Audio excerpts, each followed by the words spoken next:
গুরুত্বপূর্ণ অনুষ্ঠানে স্বাগতম। সাবধান, তোমাদের বাড়ির দরজায় মৃত্যু দাঁড়িয়ে আছে। এই নামের আত্মীয় তোমার সাথে সাথে তোমার পুরো বাড়িকেই কবরস্থান বানাতে চায়। এই আত্মীয় তোমার সুখ দেখতে পারে না। আজকের আগে তোমার জীবনে যতই কষ্ট এসেছে, যতই সমস্যা তুমি সহ্য করেছো, দারিদ্র্য হোক, অসুস্থতার যন্ত্রণা হোক, বাড়িতে ঝগড়া হোক, মানসিক কষ্ট হোক, সবের পেছনে এই আত্মীয়র হাত আছে। কারণ সে তোমার এবং তোমার পুরো বাড়ির ওপর নানা নতুন এবং ভয়ঙ্কর তন্ত্রমন্ত্র চালিয়েছে। বন্ধু, তোমার জীবনের ওপর অনেকই ভয়ঙ্কর হচ্ছে। আজ এই ভিডিওতে আমি ওই আত্মীয়র প্রতিটি কালো কাজের উন্মোচন করব। আজ তার নামও বলবো, সাথে কেমন তন্ত্রমন্ত্র করাচ্ছে, কিভাবে এই তন্ত্রমন্ত্র থেকে বাঁচবে, সব তথ্য আমি তোমাকে ভালো করে বিস্তারিত দেব। কারণ বন্ধু, তুমি যা ভাবো তার ঠিক উল্টোটাই ঘটে। তুমি ভেবেছিলে এই মাসে টাকা বাঁচাবো আর ভালো টাকা আয় করব, কিন্তু টাকা তো বাঁচে না, আয়ও বেশি হয় না। তুমি ভেবেছিলে এই মাসে সবসময় খুশি থাকার চেষ্টা করব, কিন্তু তোমার জীবনে তো আরো বড় দুঃখ এসেছে। তুমি বন্ধুদের সাথে একটা সমস্যার থেকে বেরোচ্ছ আর পরেরটা আরো বড় একটা ভয়ানক বিপদ সামনে এসে দাঁড়িয়েছে। এতটা কেন হচ্ছে তুমি নিজেও ভ্যাপ করে পাগল হয়ে গেছো। ঈশ্বরের কাছে যাওয়ার জন্য আমি কি করেছি, কোন জন্মে পাপ করেছি যে আমাকে এত বড় শাস্তি দিচ্ছ? কিন্তু বন্ধু, তুমি কোনো পাপ করনি, তোমার কর্মও খারাপ নয়। তুমি তো সবাইকে ভালোভাবেই ভাবো, তুমি সবাইকে সঙ্গে নিয়ে এগিয়ে যাও, কখনো কারো সম্পর্কে দুটো শব্দও ভুল বলো না, আর না শুনছি তো। তবুও তুমি এত ভালো মানুষ, লোকদের কল্যাণ করো, দান পুণ্য করো, লোকদের সাহায্য করো। নিজের বাড়ি পরিবার যতই ভেঙে পড়ুক না কেন, তুমি অন্যদের বাড়ি পরিবারের সুখ ভরে দাও। নিজে যদি ক্ষুধার্ত থেকো, তবুও কাউকে ক্ষুধার্ত থাকতে দাও না। নিজে কাঁদো, নিজে কষ্ট সহ্য করো, কিন্তু কাউকে কষ্ট দাও না। তুমি সত্যিই অনেক ভালো মানুষ। তবুও আশেপাশের মানুষজন, এই আত্মীয় স্বজন তোমাকে সুখী হতে দিতে চায় না। তোমার জীবনে যখন কিছু ভালো হওয়ার কথা থাকে, যখন সেই আত্মীয়রা ভালো হবার আগেই আপনার ওপর তন্ত্রমন্ত্র চালিয়ে দেয় আর ভালো হওয়া থেকে বাধা দেয়। কিন্তু আজ চিন্তার কোনো কথা নেই। আজকের ভিডিওতে আমি শুধু সমস্যা বলবো না, আজকের ভিডিওতে আমি আলোচনা করব কিভাবে আপনি সেই সমস্যার থেকে চিরতরে মুক্তি পেতে পারেন। একটা বিশেষ উপায়ও দেব। তাই একটা ছোট্ট অনুরোধ থাকবে, ভিডিওটি শুরু থেকে শেষ পর্যন্ত দেখুন, কারণ এই 20 থেকে 22 মিনিটের ভিডিও আপনার জীবনের সবচেয়ে গুরুত্বপূর্ণ ভিডিও হয়ে উঠতে পারে।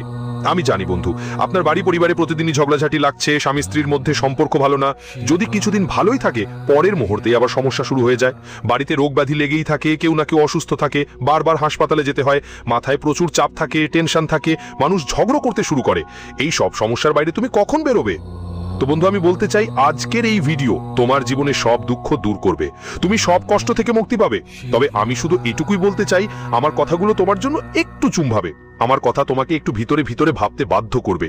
কারণ সত্য সবসময় কড়াভাবে লাগে, আর সত্য যখন সামনে এসে পড়ে তখন সেটা মানুষের মাথা নাড়িয়ে দেয়। কিন্তু একটু প্রস্তুত থেকো, কারণ আজ আমি তোমাকে সত্য বলবো, তোমার নিজের কাছের কড়াভাবে সত্যগুলো বলবো।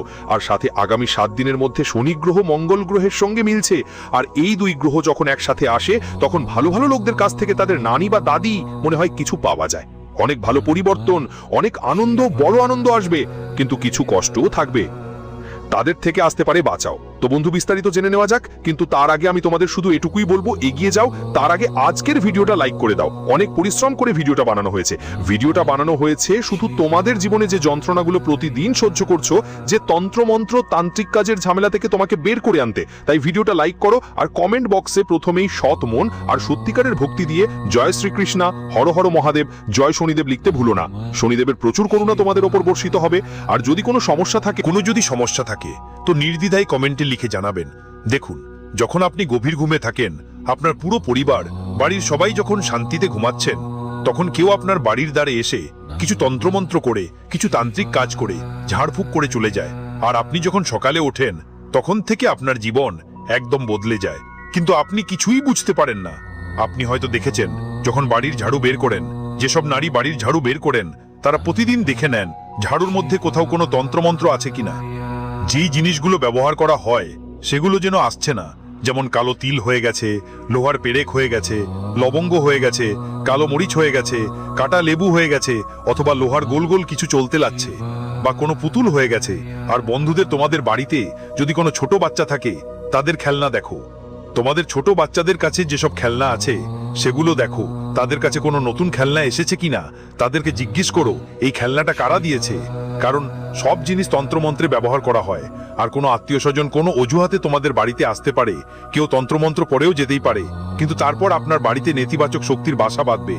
আপনার বাড়ির সুখ শান্তি বন্ধ হয়ে যাবে, বাড়ির লক্ষ্মী চলে যাবে, বাড়িতে ঝগড়া শুরু হয়ে যাবে, অসুস্থতাও আসতে শুরু করবে। তো বন্ধু, মূল কথা কি? আপনার বাড়ি আর কি। তাই আপনাকে আপনার বাড়িটা ভালোভাবে রক্ষা করতে হবে, বাড়ি পরিষ্কার পরিচ্ছন্ন রাখতে হবে। যদি মনে হয় হ্যাঁ এমন কিছু আছে, তাহলে বাড়িতে প্রতিদিন যত্ন নিন। বাড়ির প্রধান দরজায় প্রতিদিন গঙ্গাজলের ছিটা ছিটিয়ে দিন, বাড়ির মধ্যে প্রতিদিন গঙ্গাজলের ছিটা দিতে হবে, সাথে বাড়িতে কর্পূরও ব্যবহার করুন। আপনাকে ধোঁয়া করতে হবে। দেখুন, আপনার বাড়ির যে পুজো ঘর আছে, হ্যাঁ, যেখানে দেবতাদের স্থাপন করা হয়, সেই পুজো ঘরই আপনার সব সমস্যার সমাধান করতে পারে। আপনাকে আপনার পুজো ঘরে কিছু নিয়ম মেনে চলতে হবে। সবচেয়ে গুরুত্বপূর্ণ ব্যাপার হলো, আমি আপনাকে একটা উপায় বলছি। যখনই আপনি পুজো করবেন, তখন একটা পিতলের দীপক নেবেন। হ্যাঁ, একটা পিতলের দীপক। ওই পিতলের দীপকে 5টা রুইয়ের বত্তি লাগাতে হবে, অর্থাৎ 5টে প্রদীপে 5টা বত্তি লাগবে। ওই 5টা বত্তি আলাদা আলাদা দেবতার জন্য হবে। প্রথমটি আপনার বাড়ির জন্য, সকল দেবদেবীর জন্য। দ্বিতীয়টা হলো বজরঙ্গবলী, তৃতীয় হলো মহাদেব অর্থাৎ কালো কাল মহাকাল, চতুর্থ হলো মহাকালিক অর্থাৎ কালিকা মায়ের নামে, হ্যাঁ কালিকা মাতার নামে, আর পঞ্চম হলো ব্রহ্মাণ্ডের সমস্ত শক্তির নামে। আপনাকে 5টি প্রদীপ জ্বালাতে হবে। 5টি প্রদীপ জ্বালানোর সময় প্রতিটা প্রদীপে আগুন ধরানোর সময় আপনাকে নিজের সমস্যাগুলো ভগবানকে বলতে হবে, ভগবানের প্রতি মনোযোগ দিতে হবে। তন্ত্রমন্ত্রের মাধ্যমে জীবনের কষ্ট ও সমস্যাগুলো থেকে মুক্তি পেতে এই পদ্ধতি অনুসরণ করতে হবে। আপনি দেখবেন মাত্র কয়েক ঘন্টার মধ্যেই আরাম পেতে শুরু করবেন। আপনার বাড়িতে যে কষ্টগুলো আপনি ভোগ করছেন, ধীরে ধীরে সেগুলো থেকে মুক্তি পাওয়া শুরু হবে। আর যদি কোনো শত্রু করেছে, কোনো আত্মীয় কোনো ফাঁদে ফেলে আপনাকে তন্ত্রমন্ত্র করিয়ে দিয়েছে, আপনার সুখ কেড়ে নিয়েছে, তাহলে তাও আপনি মুক্তি পেতে শুরু করবেন। তো এই উপায়টা আমি তো শুরুতেই বলে দিয়েছি, কিন্তু এর মানে এই না যে পুরো ভিডিও শেষ হয়ে গেছে, কারণ এখন আমি আপনাদের এমন একটা সত্য বলবো যা শুনে আপনার রোমাঞ্চ ছুটবে। সেই শত্রুর নাম আমি এখনই তোমাকে দেব, আর কিভাবে বাঁচতে হবে সেটাও আমি তোমাকে বলবো। শুধু তোমাকে আমার সাথে শুরু থেকে শেষ পর্যন্ত থাকতে হবে। বন্ধুরা, একদম মনোযোগ দিয়ে শোনো আমার প্রতিটা কথা, আজই মানো। বন্ধুরা, এই শত্রু তন্ত্রমন্ত্রে থেকে অনেক দূরে থাকতো বন্ধুরা, তোমাদের বিরক্ত করত, কিন্তু এখন এটা তোমাদের বাড়ির দরজায় এসে পৌঁছেছে এবং এতটা বিপজ্জনক জাদু টোনা করছে, যার কারণে তোমাদের বাড়ির প্রতিটা সুখ বন্ধ হয়ে গেছে। তোমাদের বাড়ির লোকদের বন্ধুরা হৃদয়ের ধড়কনে পর্যন্ত এই তন্ত্রমন্ত্র প্রভাব ফেলছে, যার ফলে তোমাদের বাড়িতে হঠাৎ বড় বড় সমস্যা এসে পড়েছে। বন্ধুরা, আমি তোমাদের বলে দিই, এই শত্রু তোমাদের পিছু অনেক বছর ধরে লেগেই আছে, কিন্তু এখন এই শত্রু নতুন নতুন জাদু টোনা মন্ত্রতন্ত্র শিখে ফেলেছে। এটা তোমাদের বাড়ির দরজায় জাদু কর্ম করে যাচ্ছে, যার কারণে তোমাদের ঘর পরিবার সবকিছু ভেঙে পড়েছে, তোমাদের ভাগ্যও বন্ধ হয়ে গেছে, তোমাদের ধন সম্পদের রাস্তা বন্ধ হয়ে গেছে। এখন তুমি যতই পরিশ্রম করো, যতই হাড় মাংস ঝরাও, বেশি টাকা কামাতে পারবে না। বন্ধু, তুমি কর্য ডুবে যাচ্ছ, এটা আমি জানি কেন হচ্ছে সেটা। এই শত্রুর তন্ত্রমন্ত্র আর ষড়যন্ত্রের কারণে সে তোমার ওপর এমন কালো জাদু করেছে যে তুমি কুড়িতে আটকা পড়ে গেছো। তোমার আয় এখন আর ঠিকঠাক নেই, তোমার পরিবার ও বন্ধুদের সবাই অনেক বেশি অসুস্থ হয়ে পড়েছে, বাড়ির ছোট ছোট বাচ্চাদেরকেও বাঁচায়নি এই শত্রু। বন্ধু, তোমার পরিবারের বাচ্চাদের ওপরও সে তন্ত্রমন্ত্র চালিয়েছে। এখন তুমি ভাবছো আমি কি করব, এই শত্রুর নাম কি, কিভাবে এর থেকে মুক্তি পাবো? তাহলে দেখো, এই ভিডিওতে আমি সব তথ্য দেব। দেখো বন্ধুরা, কিছু ভুল আপনারই, হ্যাঁ বন্ধুরা, ভুল আপনার কারণেই এই শত্রু এত আজ শক্তিশালী হয়ে গেছে। এই শত্রুকে আপনি নিজেই খোলা ছাড় দিয়েছেন, যার কারণে বন্ধুরা এই শত্রু আপনার বাড়ির দরজায় পৌঁছে গেছে বন্ধুরা, আর আপনার বাড়ির দরজার মুখে তন্ত্রমন্ত্রও করছে। দেখো বন্ধুরা, শত্রুরা যেগুলো হয় না বন্ধুরা, তারা আমাদের ধ্বংস করার জন্য কোনো সীমা মানে না, সব সীমা পেরিয়ে যেতে পারে বন্ধুরা। যতই পিঠে পড়তে হোক তারা পড়ে যায় বন্ধুরা। তাদের একটাই উদ্দেশ্য, আমাদের কষ্ট দেওয়া, আমাদের মাটির সাথে মিলিয়ে ফেলা, আমাদের রক্তের অশ্রু ঝরানো। আর যখন এই শত্রুরা তাদের পরিকল্পনায় সফল হয়ে যায়, তখন তাদের অনেক খুশি লাগে। যখন তুমি বন্ধু সমস্যায় থাকবে, তোমার পরিবার সমস্যায় থাকবে, তখন এই শত্রুদের অনেক আনন্দ হবে বন্ধু, মনেই মনে তারা খুব খুশি হবে, কারণ তোমরা সমস্যায় আছো বন্ধু। ভুল তোমাদেরই। কোন ভুল? দেখো, তুমি অনেক বেশি ভান করছো। দেখো বন্ধু, ভান করা উচিত, কিন্তু এতটাও বেশি নয়। দেখো, তুমি জানো না যা চোখে পড়ে সেটা অনেক বিপজ্জনক হয়। যদি কোনো শত্রুর কালো নজর কারো উপর পড়ে, তাহলে সেই হাসি খুশি মানুষটা অসুস্থ হয়ে পড়ে। কখনো কখনো সে এতটাই অসুস্থ হয়ে পড়ে যে মারা যায়। কোনো শত্রুর কালো নজর যদি কোনো সুখী হাসি খুশি পরিবারের উপর পড়ে, তাহলে সেই পরিবার ধ্বংস হয়ে যায়। একের পর এক ওই পরিবারের সবাই মারা যায় বন্ধুরা। মানুষের নজর অনেক ভয়ঙ্কর। কেউ কারো এত কালো নজর রাখতে পারে যে তার 7 পুরুষ পর্যন্ত ধ্বংস করে দেয়। তো বন্ধুরা, আজকাল একটা রেওয়াজ চলছে। হ্যাঁ বন্ধুগণ, একটা রেওয়াজ চলছে যে যদি কোথাও হোটেলে গিয়ে খেতে চাও, তাহলে খাওয়ার আগে সেই খাবারের ছবি তুলে স্ট্যাটাসে দেবে আর সবাইকে দেখাবে। আত্মীয় স্বজনকে, বন্ধুদের, প্রতিবেশীদের ফোনে দেখাবে যে আজ আমি হোটেলে গিয়েছিলাম আর সেখানে এই খাবারটিই খাচ্ছি। দেখো বন্ধু, তুমি হোটেলে গিয়েছো এটা ভালো কথা, তুমি খেয়েছো এটা আরো ভালো কথা, কিন্তু ছবি নিয়ে ইনস্টাগ্রাম বা হোয়াটসঅ্যাপে পোস্ট করলে কি লাভ? যদি কোনো খারাপ নজরওয়ালা তোমার স্ট্যাটাস দেখে আর সেই খাবারের ছবি দেখে, আপনার ছবি দেখে মনে হচ্ছে যে কালো নজরটা ওই খাবারও লেগে যাবে, আপনার ওপরও লেগে যাবে। বন্ধুরা, নজর এতই খারাপ যে আপনি যে খাবার খেয়েছেন সেটাও বাঁচবে না, সেটা বিষের মতো কাজ করবে। যখন আপনি বাড়ি ফিরে যাবেন তখন আপনি অসুস্থ হয়ে পড়বেন, আর নজর এতই খারাপ হবে যে এরপর আপনি আর কখনো হোটেলে যাওয়ার মতন অবস্থায় থাকবেন না, আপনাকে অসুস্থতা হতে পারে। বন্ধুরা, তাই কখনো কারো সামনে নিজের সুখের ছবি দেখাবেন না বন্ধুরা, এই ব্যাপারটা সবসময় খেয়াল রাখবেন। অনেকের অভ্যাস থাকে যে তারা তাদের ছোট ছোট বাচ্চাদের ভিডিও বানায় আর ছবি তুলে হোয়াটসঅ্যাপে পাঠায়, ইনস্টাগ্রামে আপলোড করে, কিন্তু এটা একদম ভুল কাজ। দেখো, বড় বড় বুড়োরা তো বলে ছোট বাচ্চাদের খুব দ্রুত নজর লাগে, তাহলে আজকালও তো বন্ধুদের ছোট ছোট বাচ্চাদের ছবি, video, photo Instagram, WhatsApp, social media সব জায়গায় মা বাবারা লাগাতার আপলোড করে যাচ্ছে, আর এতে করে তাদের বাচ্চাদের ওপর খুবই খারাপ প্রভাব পড়ে। আজ হয়তো তোমার বাচ্চা সুস্থ আছে, কিন্তু আগামী কয়েক বছরে ওই বাচ্চার আচরণ অনেকটাই খারাপ হয়ে যেতে পারে। কারো কালো নজর যদি তোমার বাচ্চার ভিডিওতে বা তোমার বাচ্চার উপর পড়ে, যদি ছবিতে ধরে ফেলা যায়, তাহলে সেই শিশুর ভবিষ্যৎ ঝুঁকিতে পড়তে পারে, তার আচরণ ভবিষ্যতে খারাপ হতে পারে, সে শয়তান হয়ে যেতে পারে। বন্ধুরা, এমন এমন কাজ করবে যা তোমরা পুরোপুরি করতে পারবে না। তোমরা হয়তো কিছু শিশু দেখেছো যারা খুব জিদ করেন অনেক বেশি।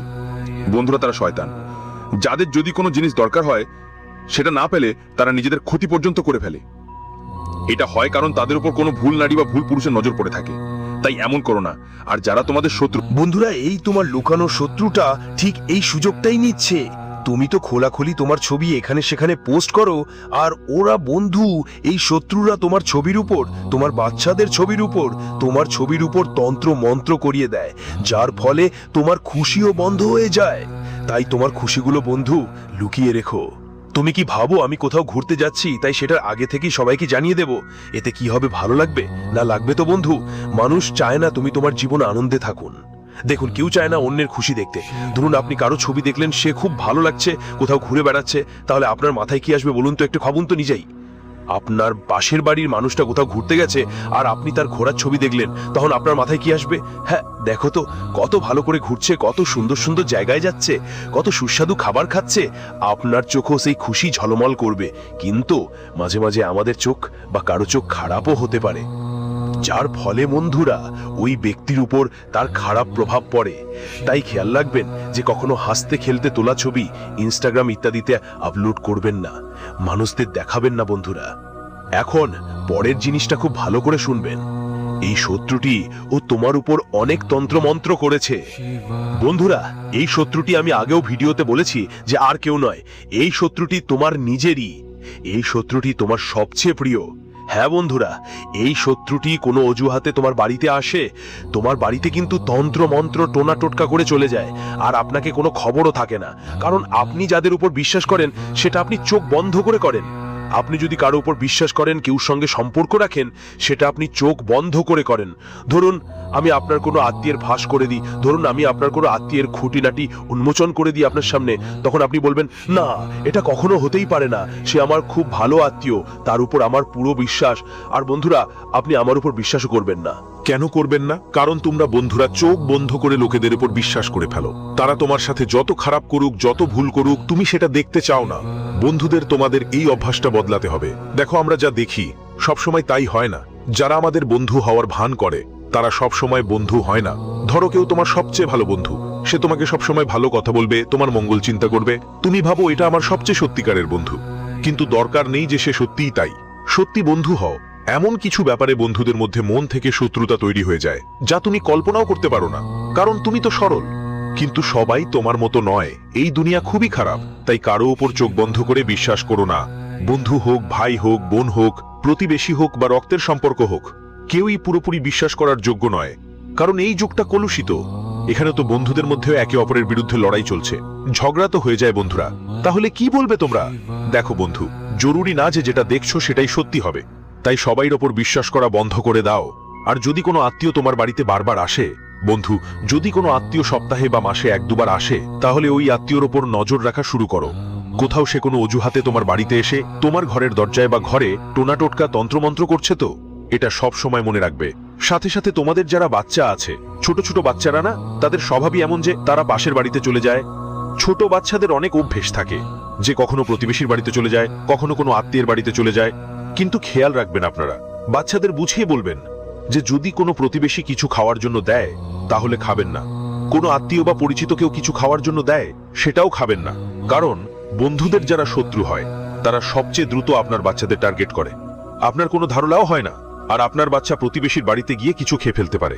আপনার বাচ্চাকে এমন কিছু খাওয়ানো যেতে পারে যেটা তন্ত্রমন্ত্রের সঙ্গে জড়িত। বন্ধুরা, এর ফলে আপনার বাচ্চা তন্ত্রমন্ত্রের ফাঁদে পড়তে পারে, আপনার বাচ্চা কারো কাবুতেও চলে যেতে পারে। অনেক সময় আপনি দেখছেন বাচ্চাটা একদম অস্থির থাকে, এখানে ওখানে ঘুরে বেড়ায়, আর এমন বাচ্চাদের আচরণে তাদের বন্ধুর আচরণেও দ্রুত পরিবর্তন আসে। কখনো কখনো লোকজন বাচ্চাদের ওপর তন্ত্রমন্ত্র টোনা টোটকা করে দেয় বা এমন কিছু জিনিস তাদের খাওয়ায় যার ফলে তাদের পুরো পরিবার আবার সমস্যায় পড়ে যায়। সেই বাচ্চা হয়তো খুব দ্রুত অসুস্থ হয়ে পড়ে বা খুব বেশি রেগে যায়। বন্ধুরা, নিশ্চয়ই দেখেছেন কেউ বাচ্চা অনেক বেশি রেগে যায়। কেন রেগে যায় তার পেছনের কারণ কখনো জানার চেষ্টা করেছেন? না তো বন্ধুরা, এই জন্য নিজের বাচ্চাকে যদি কোথাও প্রতিবেশীর ঘরে পাঠান, ভালো করে বুঝিয়ে দিন কেউ প্রতিবেশী বা আত্মীয় যদি তাকে কিছু খেতে দেয় তা যেন না খায়। এই বিষয়ে খেয়াল রাখবেন। আরেকটা জিনিস হলো, আপনার প্রতিবেশী, আপনার আত্মীয়, সে আপনাকে কিছু খাবার দেয়। ধরো তোমার প্রতিবেশী তোমার বাড়িতে এসে বলল আমি মিষ্টি খেয়েছি, তো বন্ধুরা যদি তোমার বিশ্বাস থাকে খেতে পারো, কিন্তু অন্ধবিশ্বাস করা ঠিক নয়। দেখো বারবার এমন হয় বন্ধুরা, যখন তোমার প্রতিবেশী কিছু খাবার দিতে আসে তখন খেও না, একদম খেও না। এমনটা না যে তোমার প্রতিবেশী সত্যিই তোমার শুভাকাঙ্ক্ষী, সত্যিই মন থেকে সম্পর্ক রাখে। কখনো কখনো বন্ধুরা ঈর্ষার কারণে বা ছোটখাটো শত্রুতার কারণে আমাদের প্রতিবেশী শত্রুতেও পরিণত হতে পারে, আর এমন কিছু জিনিসও দিতে পারে যা আমাদের ক্ষতি করতে পারে। একটা কথা মনে রাখবেন, শত্রুর নাম বলবো, টেনশন নেবেন না, শত্রুর নাম বলবো, কিন্তু পুরো ব্যাপারটা আপনাকে বুঝে নিতে হবে। আগে শুনুন, অনেক সময় আমাদের বাড়িতে কেউ বড় আসলে আমরা তার পায়ে হাত দিই, পা স্পর্শ করি, কিন্তু আপনাকে এটা করতে হবে না। হ্যাঁ বন্ধু, একটা কথা মনে রাখবেন, পা স্পর্শ একদম করবেন না। কেন বলছি একটু শুনুন। ধরুন আপনার কোনো আত্মীয় আপনার বাড়িতে এসেছে, তখন আপনি তার পা স্পর্শ করেন, কিন্তু করবেন না। কারোর তো জানা নেই আপনার আত্মীয় হয়তো এমন কিছু ভুল জায়গা থেকে এসেছে, ওর পা অনেক ভুল জায়গায় পড়েছে, কোনো রাস্তার কোনো ভুল জায়গায় ওর পা পড়েছে, আর ও পায়ে আপনি হাত লাগিয়ে মাথায় ঠেকিয়ে দেন। এটা খুব বড় ভুল, আপনি ভুল কাজ করছেন। ও যতই ভুল জায়গা থেকে আসুক না কেন, ওর পা আপনি স্পর্শ করে নিজের মাথায় লাগিয়ে নিচ্ছেন। অর্থাৎ ও যত ভুল জায়গায় গেছে, আপনার আত্মীয় স্বজনের সব সেই ভুল আর নেতিবাচক জিনিসগুলো আপনি নিজের হাতে নিয়ে নিজের পায়ে স্পর্শ করছেন। এর ফলে আপনার ভাগ্য খারাপ হয়, আপনার নসিবের লাইনগুলো নষ্ট হয় বন্ধুরা, আর তারপর আপনার খারাপ সময় শুরু হয়ে যাওয়ার কথা। দেখো, পা ছোঁয়া না, আমি এটা বলছি না যে পা ছোঁয়া ভুল। পা কখন ছোঁয়া উচিত সেটা বুঝে নিতে হবে। ধরো তোমার কোনো আত্মীয় আছে যিনি খুব ভালো মানুষ, খুব ভালো, আর ওর কাছ থেকে একটা ভালো আভা পাওয়া যায়, মানে সে একটা গুরুত্বপূর্ণ পদে আছেন, বেশ ভালো বন্ধু, ওর ব্যক্তিত্ব দারুণ, সবার সাথে খুব ভালোভাবে কথা বলে, ধর্মধ্যানেও নিয়মিত। তোমার একটা খুব ভালো আত্মীয়, ওর অভিজ্ঞতাও অনেক, বয়সও যথেষ্ট, সবকিছু ভালোভাবেই চলছে, ও পরিবারটাও সুন্দরভাবে সামলায়, ভালো টাকাও উপার্জন করেছে জীবনে, ধর্ম ধ্যানও ভালোভাবে করছে। আপনি তো এমন জ্ঞানী আর ভালো মানুষের পা ছুঁয়ে দেখুন, তাদের ইতিবাচক শক্তি যেন আপনার মধ্যে প্রবেশ করে, আর আপনি নিজেও জীবনে কিছু ভালো করতে পারেন। অর্থাৎ যারা ভালো মানুষ, যারা ধনী, যারা গুণী, এমন মানুষের পা ছোবেন। আপনার অনেক বড় আত্মীয় স্বজন থাকবেন যারা আপনাদের থেকে বড়, কিন্তু কেউ নেশায় আসক্ত, কেউ দুর্ভাগ্যজনক, কেউ প্রতিদিন কোনো না কোনো সমস্যায় পড়ে থাকে, তখন তাদের পা ছোবেন না। এমন ভুল মানুষের পা ছুলে আপনিও তাদের মতোই হয়ে যাবেন। বন্ধুগুলো, তাই পায়ে হাত দেব তো কার পায়ে দেব? কার? যেই ভালো মানুষ শুধু তার পায়ে হাত দেব, আর পায়ে হাত দেব তখনই যখন সেই মানুষের পা পরিষ্কার থাকবে, ধোয়া থাকবে। হ্যাঁ বন্ধুরা, এই ব্যাপারে অবশ্যই খেয়াল রাখো, না হলে সেই মানুষের যে খারাপ শক্তি আছে, যা তার পায়ের নিচে লুকিয়ে থাকে, সেটা তোমার জীবনে চলে আসতে পারে। বন্ধুরা, আশা করি আমার কথা তোমরা বুঝতে পেরেছো। এখন সেই শত্রুর কালো সত্য আমি তোমাদের বলছি। এই শত্রুরা বন্ধুরা আমাদের আশেপাশেই ঘুরে বেড়ায়। ওদের কি লাগে? একটা ছোট সুযোগ, আর তুমি যেমনই ওদের একটা ছোট ওদের সুযোগ দিলে, ওরা তোমার ভুলটা কাজে লাগিয়ে নেবে। দেখো, একজন মহান গুরু আছেন, তিনি বলেছেন কেউ তোমাকে কেন ভালোবাসবে। হ্যাঁ বন্ধুরা, এটা একদম ঠিক কথা। একটু ভাবো, কেউ তোমাকে কেন ভালোবাসবে, কেউ তোমার সাথে সম্পর্ক কেন রাখবে বন্ধুরা, বলো তো? দেখো, নিঃস্বার্থভাবে শুধু কিছু মানুষই সম্পর্ক রাখে, যেমন মা বা বাবা। বন্ধুরা, এরা নিঃস্বার্থভাবে সম্পর্ক রাখে, আর কখনো কখনো ওদের মনেও স্বার্থ আসে, যেমন আমার ছেলে বড় হবে, আমার বুড়ো বয়সে আমার যত্ন নেবে। কখনো কখনো তো ওদের মনের মধ্যেও স্বার্থ তো আসে। কিন্তু অনেক সময় বন্ধুরা নিঃস্বার্থভাবে বন্ধুদের সেবা করে, নিঃস্বার্থভাবেই আমাদের সম্পর্কটা টিকিয়ে রাখে। তারপর একটা স্ত্রী স্বামী সম্পর্ক তো নিঃস্বার্থভাবেই চলে। বন্ধুরা, আসল ভালোবাসা যেটা হয় না সেটা নিঃস্বার্থভাবেই নিভানো হয়। একটা সত্যিকারের ভাই বোনের সম্পর্ক তো নিঃস্বার্থভাবেই চলে, তাই না? কিন্তু আজকাল তো ভাই ভাই ও স্বার্থের উপর রিলেশনশিপ টিকিয়ে রাখে বন্ধুরা। তাই বন্ধু, একটা জিনিস মাথায় রাখো, তুমি ও তোমার সম্পর্কগুলো মেনে চলো। তবে একটা কথা মাথায় রাখো, কখনো নিজের স্বার্থকে মাঝখানে ঢুকতে দিও না। যেখানে স্বার্থ ঢুকে পড়ে ওখানে দেবতার দয়াও থেমে যায়। বন্ধুদের, তাই স্বার্থের ওপর ভিত্তি করে কাউকে সম্পর্ক কাঁপাওয়া। আর একটা ছোট্ট উপায় বলছি, তোমার ঘরের দরজার কাঠের ফ্রেমে এটা করো। তারপর কেউ তোমার ফ্রেমে কোনো টোটকা বা খারাপ প্রভাব আনতে চাইলেও তার কোনো প্রভাব পড়বে না। সঙ্গে সঙ্গে যাও আর একটা নারকেল কিনে আনো, সেটা লাল কাপড়ে বেঁধে হনুমানজির মন্দিরে নিয়ে গিয়ে হনুমানের পায়ের কাছে রাখো। কিছুক্ষণ পর তুলে নাও। হনুমানজির একটা মন্ত্র আছে, ঔম হম হনুমতে নমঃ। এই মন্ত্রটি জপ করে নিজের ঘরের দরজায় বাঁধা দাও। কোনো তন্ত্র মন্ত্র তোমার একদম ক্ষতি করতে পারবে না।